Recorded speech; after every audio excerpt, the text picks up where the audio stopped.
हाय लहर। हेलो। मैं बहुत पैनिक हूँ। क्यों, क्या हो गया?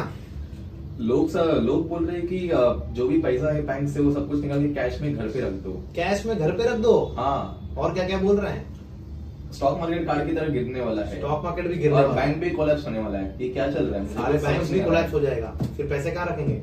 मुझे समझ नहीं आ रहा, मैं बहुत पैनिक हो चुका हूँ ये इस सब situation किसने बोल दिया और कहाँ सुन लिए? में। सोशल मीडिया में चालू हुई है। आपने देखते सोशल मीडिया? सोशल मीडिया पे देखते हो?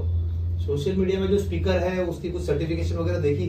नहीं, मैंने नहीं देखा। नहीं। ठीक है, don't panic, let us evaluate the situation with data. Okay. सही है?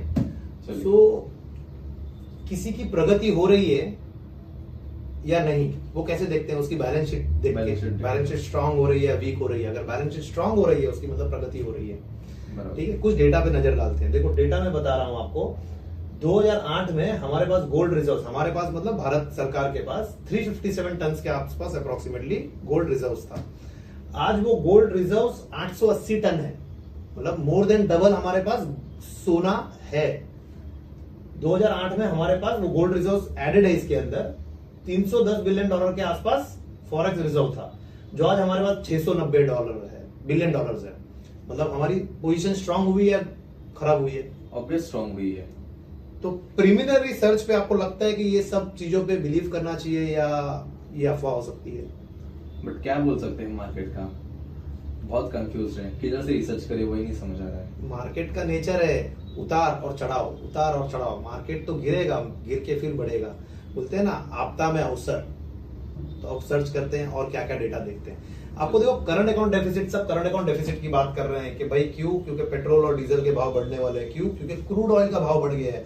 क्रूड ऑयल पहले 60, 65, 70, 75 के आसपास था क्रूड ऑयल, जो आज $100 के ऊपर कर रहा है because of Iran war, straight of Hormuz रुक गया है वहां पे। तो अब वो खर्चा तो बढ़ा है हमारा, ऐसा नहीं है कि हमारा खर्चा नहीं बढ़ा है, खर्चा बढ़ा है पहले से कंपैरेटिव में। लेकिन ऐसे सिचुएशन बहुत बार आए हुए हैं।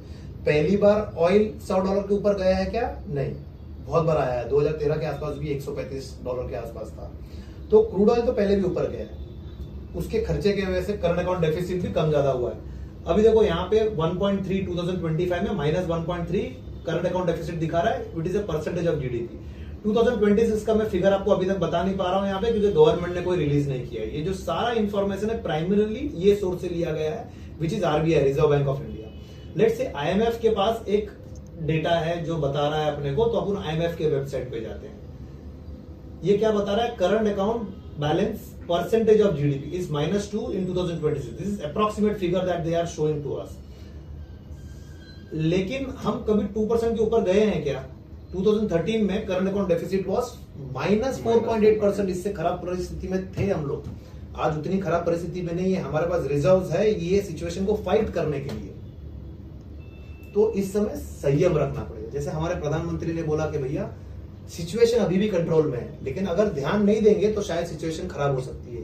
तो हम जब भी हमारे बुरे दिन आए या आने वाले हैं, ऐसा सोच आए, तो हमारे फैमिली मेंबर क्या बोलते हैं? भैया खर्चे कम करो तो बैलेंस शीट सुरक्षित रहेगी। तो प्रधानमंत्री भी जी यही बोल रहे हैं कि भाई हमारा डॉलर अभी हमको चाहिए।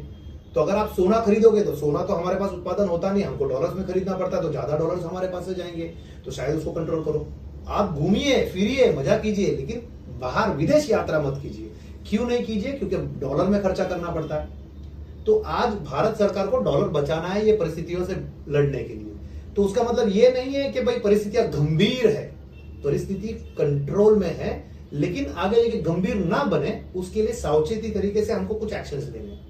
लेकिन इसमें घबराने की जरूरत नहीं है। भारत की बैलेंस शीट पहले से ज्यादा स्ट्रॉन्ग है।